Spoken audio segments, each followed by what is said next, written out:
خام خواہ کی ٹینشنیں کیوں پال لینی ہے تم لوگوں نے اپنے اوپر؟ دیکھو یہ میرا بھانجا بیٹھا ہوا ہے واسطے جو قرآن پڑھا رہا ہے، یہ کیا ہوا انٹر میں نمبر بہت کم ہے، فیل ہو گیا تھا، رافع تھا وہ، اس کا بڑا بھائی انٹر میں فیل ہو گیا، یہ کہہ رہے میری بےزتی اسی کی واقعہ ہے، خیر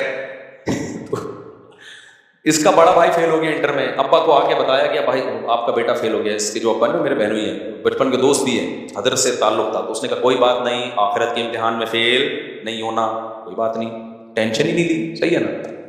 ابھی بھی پڑھ رہا ہے ماشاءاللہ۔ تو یہ مسافر یہ جو ٹینشن لے رہے ہوتے ہیں نا بچوں کی، کہتے ہیں ہمیں بچوں کی تربیت کی فکر ہے، بھائی تربیت کی نہیں ہوتی آپ کو، آپ کے دل میں دنیا کی محبت ہے، آپ کہہ رہے ہیں کم بخت آپریشن سے پیدا ہوا تھا اس وقت اتنا خرچہ ہوا، اسکولوں کی اتنی فیسیں، اب کماؤ بھوت بنے گا تو